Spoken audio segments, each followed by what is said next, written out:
Hey, I'm Leo K. This is Dead Cells, a Roguevania by Motion Twin.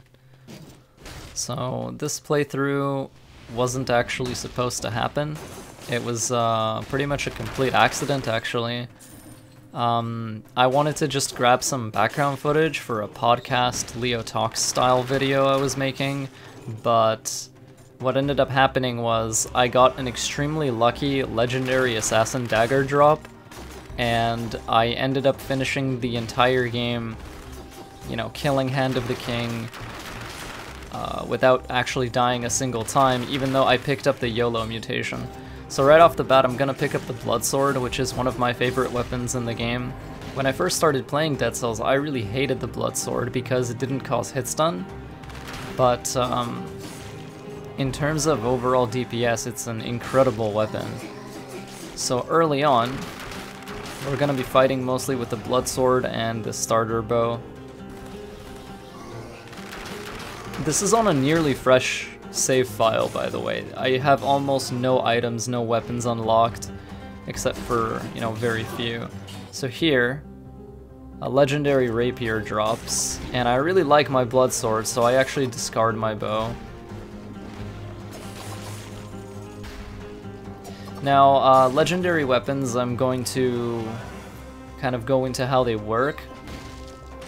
But here, I'm gonna open this gold door to pick up the throwing knife. And I will actually discard the blood sword, because Rapier is legendary, and it's just the sensible choice right now. So once again, I have another ranged option and another melee option. Now, I'm gonna buy the Sinew Slicer, which is kind of like a little turret you can put down, and it causes bleed damage to enemies, and it essentially... Turrets are useful because they allow you to deal damage and stay safer, because you can dodge around it, you don't have to engage enemies as directly as you would with, say, a melee weapon. But anyway, getting back to how legendary weapons work, their basic idea is every weapon in the game has a color. Can be one of three colors. Can be red, purple, or green, which corresponds to brutality, tactics, and survival, which are the three statistic numbers you see beside my health bar. Whenever you pick up power scrolls, see, I actually recycled this assassin's dagger because it's not conducive to my goals right now. Every time you pick up a scroll of power, like this one here, you get to choose which one you want. And so right now, because the Rapier is colorless, because that's what legendaries do, it will actually scale with whatever color you currently have highest. So right now my brutality is the highest, but because my other two weapons, my throwing knife and my Sinew Slicer, are purple, they're tactics weapons, they scale with tactics, I'm going to be only getting tactics whenever I find scrolls of power. And that way, it essentially lets you squeeze out the maximum juice out of every element in the build that you happened to get. Because this game is very, very influenced by randomness and the luck of the draw. So like the weapons you get, the enemy placements, even the layouts of rooms and things like that are different on every single playthrough and every single life. And when you die, you lose almost everything except for persistent upgrades, and you just gotta try the whole game again. And that's why it was so surprising to me that I ended up finishing it, because Dead Cells is not an easy game. Really clutch dodge there. Another thing you should note is I haven't played Dead Cells, like as of the beginning of this playthrough, I hadn't played Dead Cells for months and months and months. It had been a very long time. So you can see I'm actually kind of rusty, and there's a lot that I still have to get to grips with. Pretty much the only thing that's keeping me as effective as I am thus far is just, you know, previous knowledge.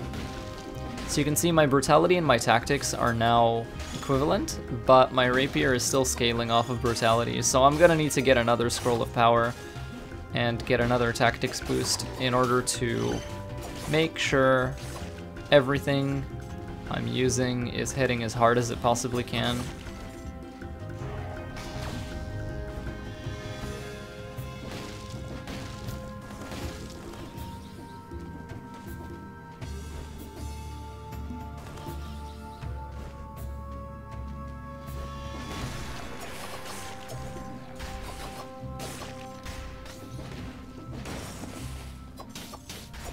Throwing knives are an interesting item because they can one-shot these small pests and they cause bleed.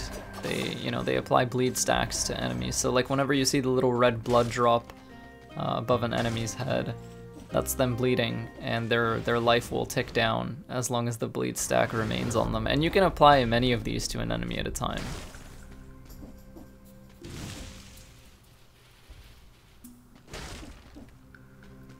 I'm gonna go ahead and proceed. These training dummy looking things with the shields are called protectors. At least I think that's what they're called. I just call them training dummies. But they basically apply a force field to everything around them, and it makes it a pain in the ass to actually fight anything. By sending this elevator back up, I think something happened up there that caused that enemy to be crushed or die in some unknowable way, but I'll take it. So because I don't favor either of these items that it offered me there, I just decided to recycle them. Gold is really important because gold is what lets you, obviously buy items and open gold doors. But another reason gold is useful is that in the little safe area between regions, you can re-roll the attributes of your weapons, and you can also upgrade them to, the next tier. Like you can upgrade a weapon to plus, and if the weapon is already plus, you can upgrade it to plus plus, and so on.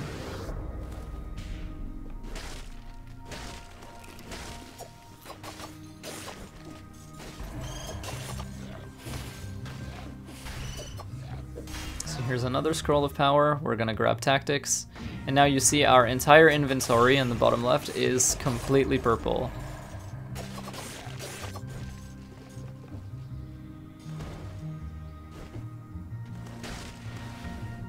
For the most part, there's not really, fall damage. It's just, if you fall from too high, the beheaded will take a little stun like that, and you won't be able to move for a bit, which is still not very good and something you definitely want to avoid, but it's not the end of the world.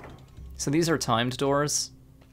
They are something you're allowed to go into if you've reached this point in the world on your current playthrough. On your current run before the timer, exceeds the number on the door. So in the bottom right, you can see we're at 5 minutes and 53 seconds, and the timer pauses when we're in these transition rooms.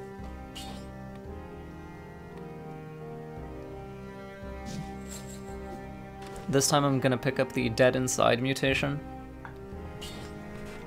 which mainly the thing that it does is it increases my HP by 50%, but it prevents me from healing by eating food. You can only heal by using your health flask. I consider it a worthy trade-off. In the safe room before this one, I chose the Igder Orus Leox mutation, or, YOLO is what it's usually what people want to call it. So the YOLO mutation, basically, when you die, instead of you dying, the mutation gets burnt. And it's kind of like a fuse. It's kind of like blowing a fuse for your character's life. So because this is a roguelike and because it features permadeath, if you die, you're dead, it's over, you don't get to retry. You have to beat it on one run. Having a mutation that effectively gives you an extra life is really powerful. Of course, I did not anticipate never needing it on this run, so that's what led to me accidentally getting the achievement, which I didn't even know was an achievement.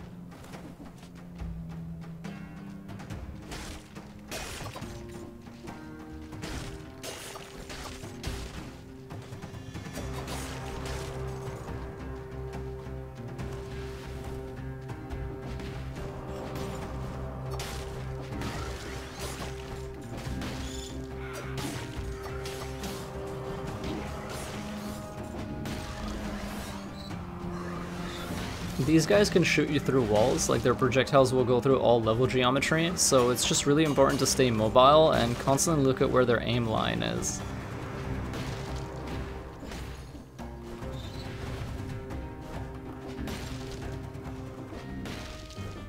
I can't afford anything here, so I'm just gonna run back out.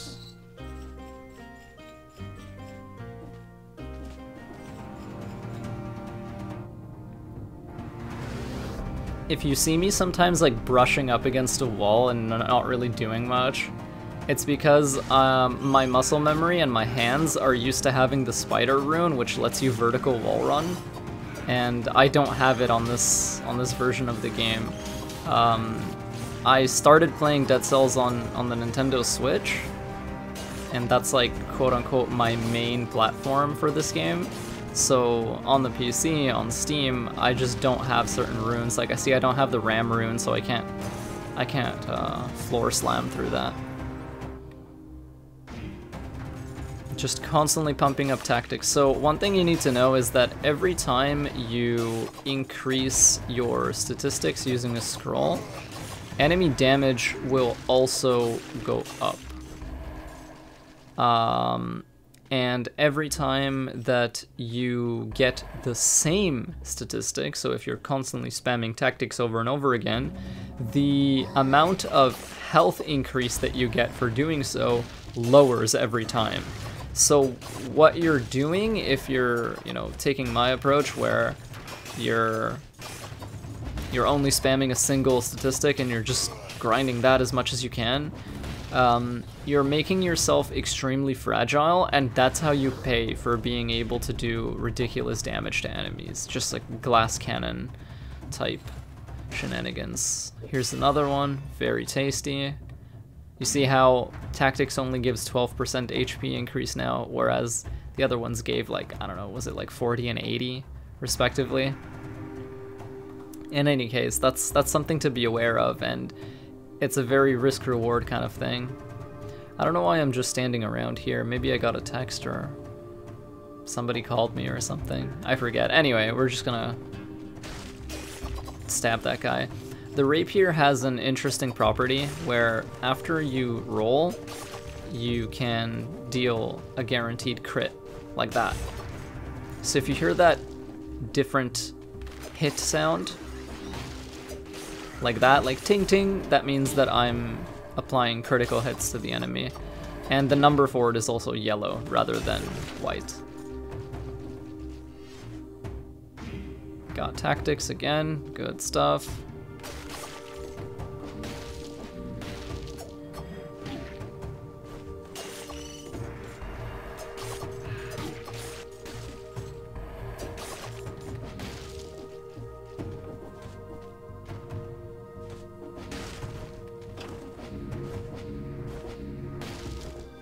So this is the Black Bridge. What's coming up is the first boss of the game, and it's someone who, the first time I played Dead Cells, I died on many, many times.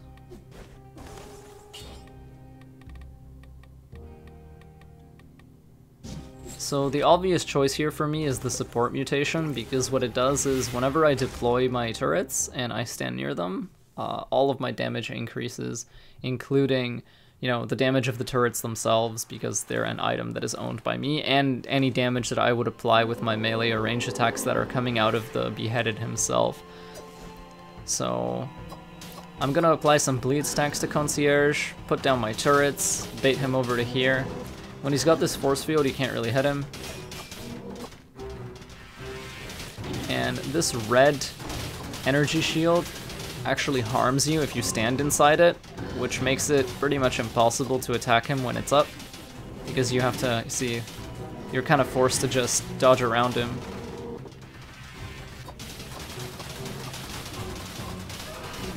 He has that jump which you can roll through.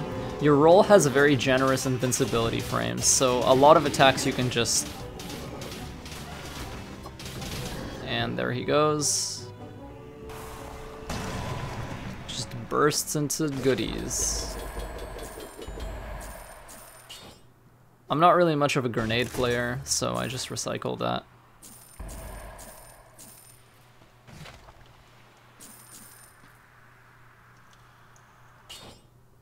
I consider them for a second, but I discard those too.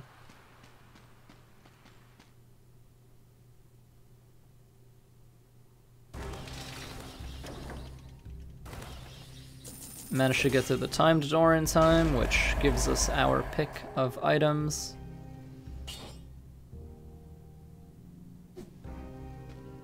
this Sinew Slicer is objectively better than the one I have in basically every way. So, I get it. It's pretty much a flat upgrade.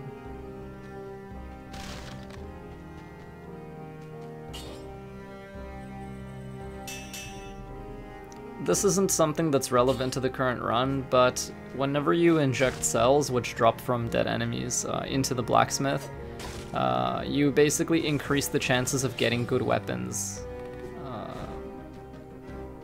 both on this run and on subsequent runs. So it's not really something that's going to affect us too much, unless, I don't know, if you're a believer. Maybe this is what led to me getting the Dagger drop that comes soon. So this is the Stilt Village. It is single-handedly the most Bloodborne-y area in the entire game, and I love it. It's like the waters run red, and some horrible illness has ravaged this place. The atmosphere here is incredible for a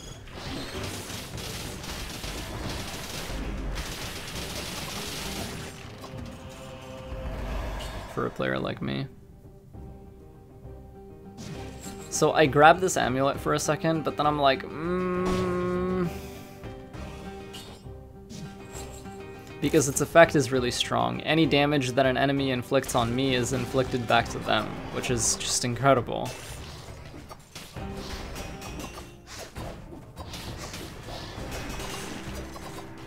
As a character who really likes to kill things really, really quickly, that is very helpful, because if someone dares scratch me, they'll probably suffer a huge burst of damage as well.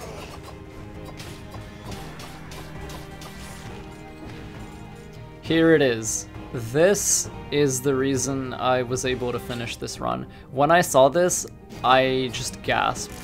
It's a legendary, colorless Assassin's Dagger, which scales flawlessly with, you know, the stats that I've been building. I don't have to change anything about my build, I can just swap out the weapon, and now I will do ridiculous damage whenever I strike enemies from behind. That's the Assassin Dagger's prime characteristic. Anytime you're hitting an enemy from behind, you will always guaranteed crit on every attack. And the Assassin Dagger attacks quite quickly, so you see just like burst these guys down almost instantly, doing, you know, 700, 900 damage per hit. Can't get complacent though, because there's a lot of stuff on the screen, and if you get too cocky, you'll start to get hit more often, which actually happens to me here. Like, I'm trying to...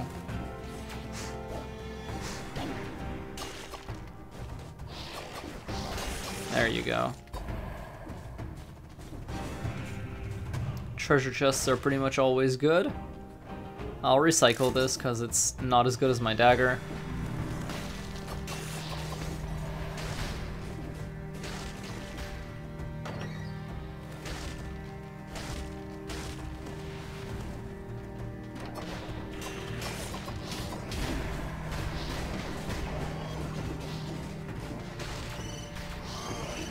There are simply too many enemies for me to actually condone fighting them, so I ran until they all exploded themselves, and then I'm gonna make my stand here. Use lots of my status effects to take down these jellies.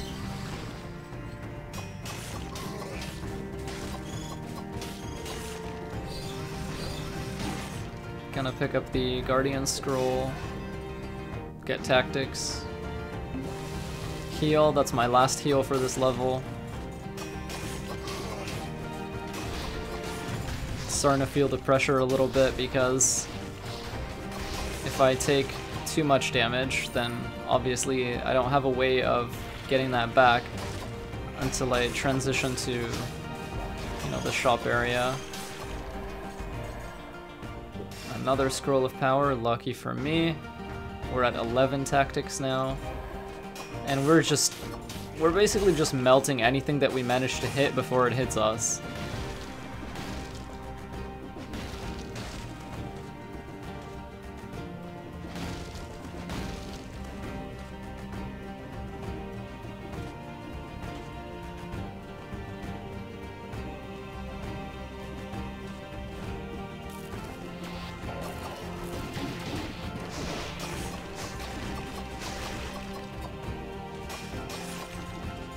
This is a curse chest, which I am just not okay with right now.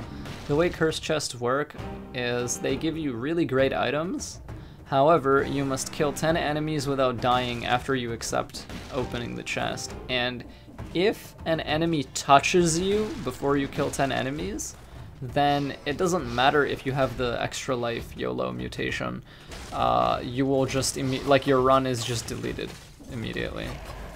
So it's just a very high risk maneuver that I'm not going to be taking right now. Because honestly, this was more of a casual run than anything else, and I was not expecting to win, at least until I got this Assassin Dagger. I was like, okay, let's just see how far we can get. And we got pretty far.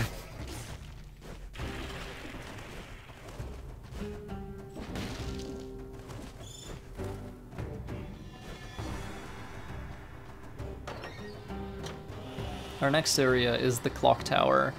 The Clock Tower is ruled over by a woman named the Timekeeper, and what her purpose is, this island was long ago infected by a disease called the malaise, and what the Timekeeper tries to do is she tries to constantly keep time turned back and in check to kind of prevent the infection from spreading that way.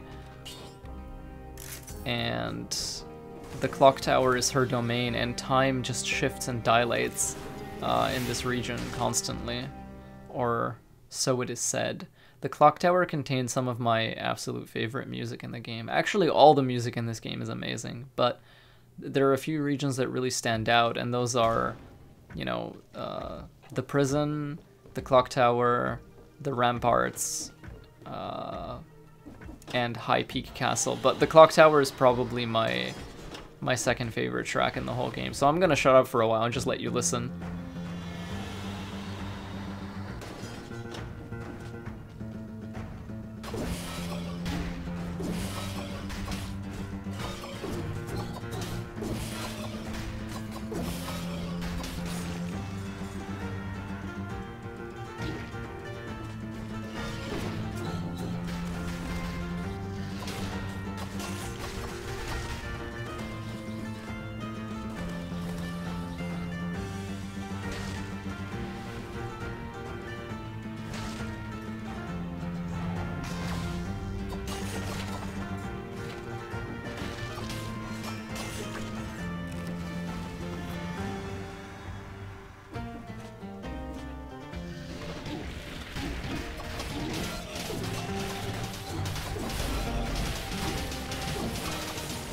Just burst down that elite as fast as I can.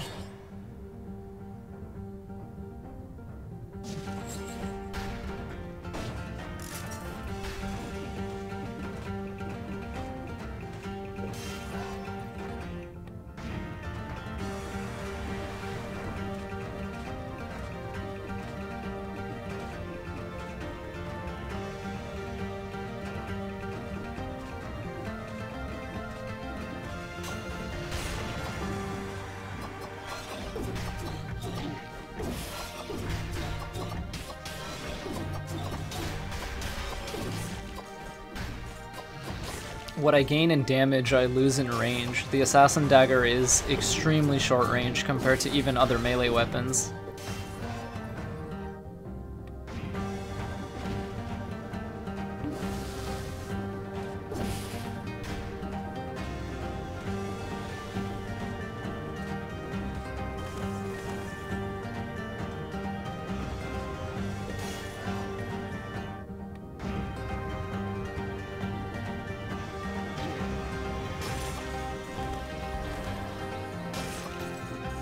So you can see, like, with the Assassin Dagger, I can kind of just walk up behind people and hit them once, and they just get one-shotted.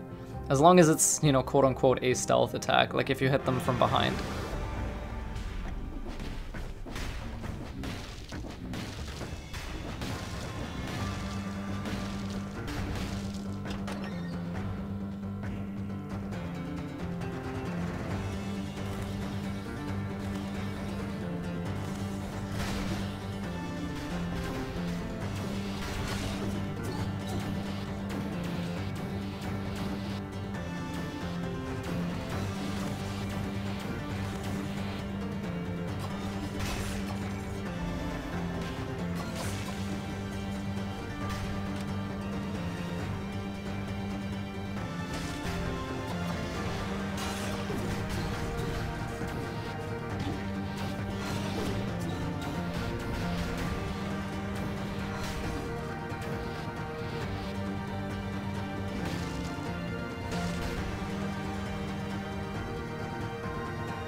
So you see, it's always day one, day one, day one. It never goes to day 2. She just rewinds time over and over again and slaughters everyone who's contaminated.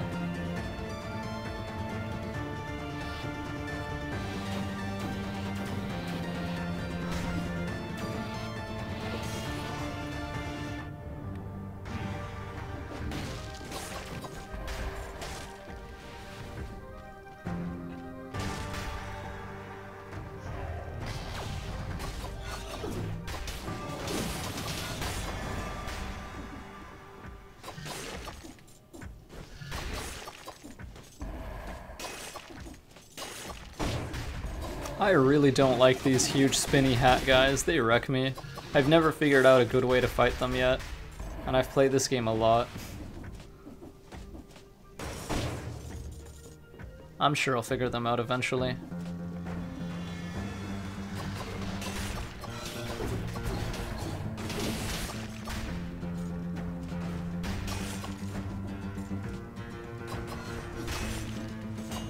I mean, obviously if you just like back attack them with the dagger, they're gonna die, but if I have to fight them straight up, it's so rough.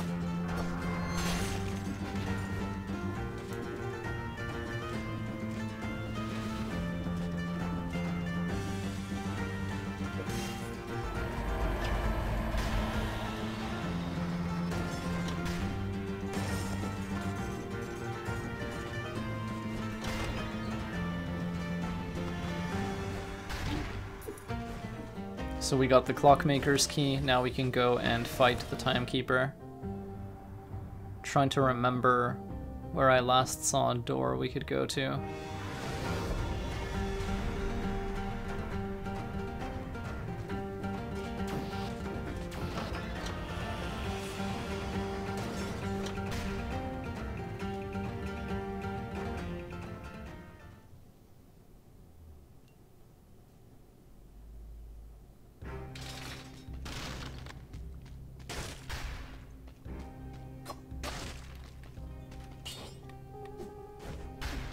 I don't feel the need to reforge anything, I just want to refill my potion. And let's fight her.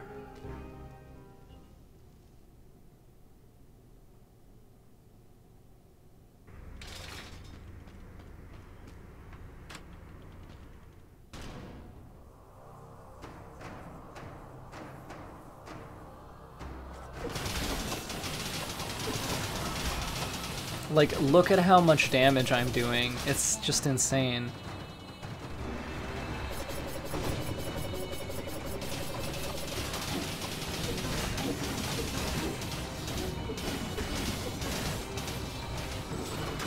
She hooked me, so that's guaranteed damage on me. And now she should be defeated.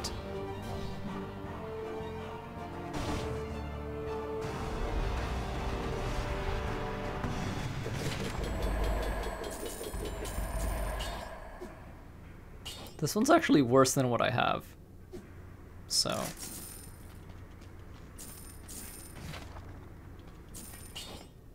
This throwing knife is better than what I have, though.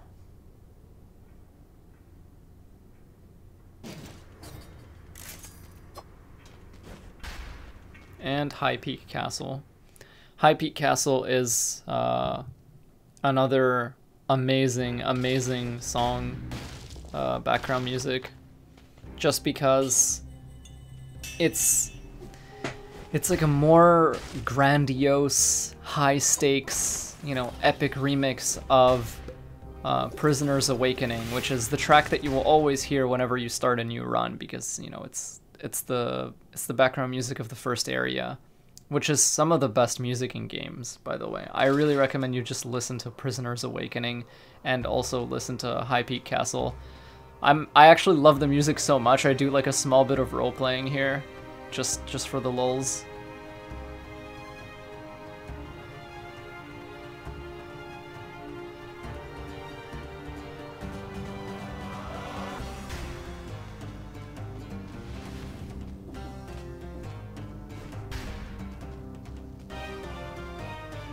Like, you really get a sense that this is it, this is the end, this is the final area, and there's nothing else after this.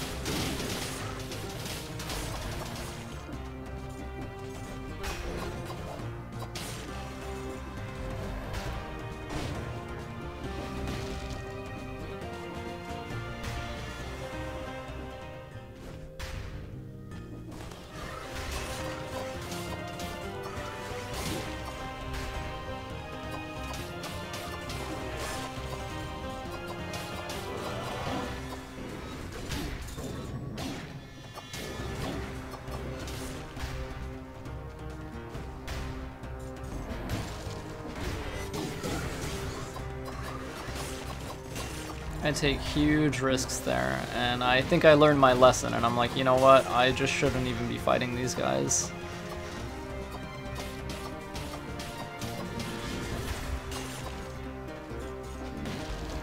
Our goal here is to get 2 out of 3 keys, which are guarded by mini-bosses, in order to unlock the doors to the throne room.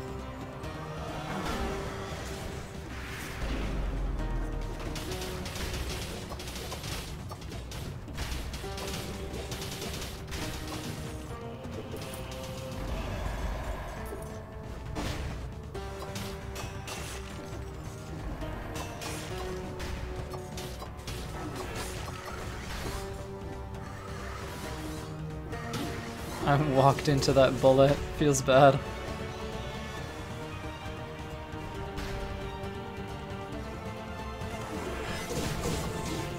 I thought I was clutch dodging behind both of these guys, but they clipped me anyway.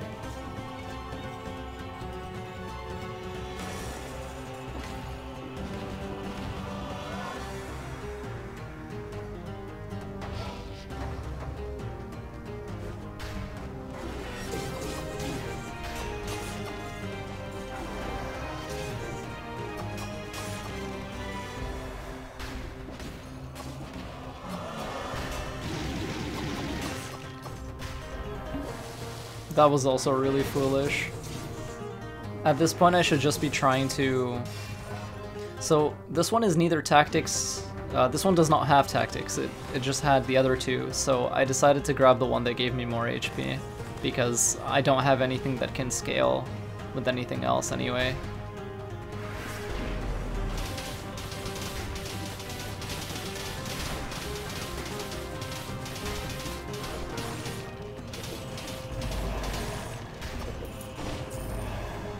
Turrets are just such a risk-free way of playing.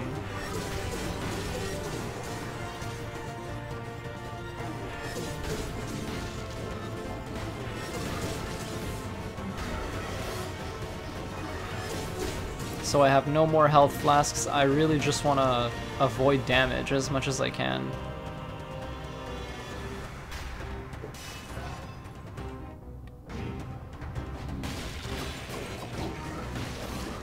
I just nope right out of there. I'm like, nah, that's a bad idea.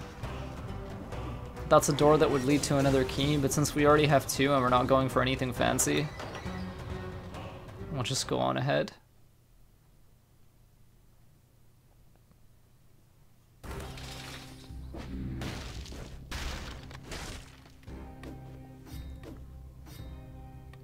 I'm just gonna dump my cells into health flasks so subsequent runs can be a little easier.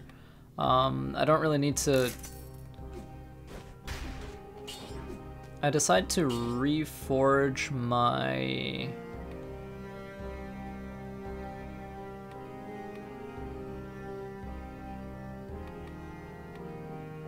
Actually, yeah, everything looks fine. Everything synergizes.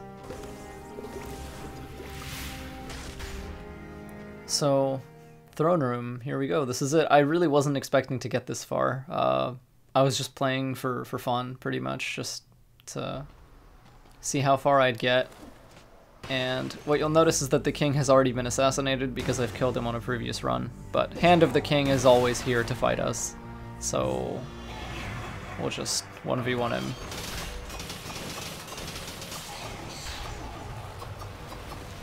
When he rises in the air, he summons enemies, and he stops being active for a short while. So you only have like a short bit of time to burst them all down before he begins to act again, and then you can damage him some more. That rush attack is something that's super dangerous and something I would highly recommend avoiding. The banners that fall out of the sky, unless you kill them, they will actually create an explosion or summon enemies? I'm a little unclear on that myself. It's been a while. But yeah, I had to burn both of my flasks, and I'm just trying to like fight this guy as fast as I humanly can.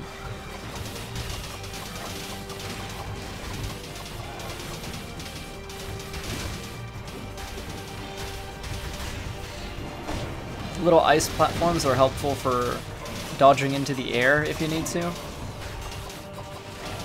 because the beheaded can't jump super high.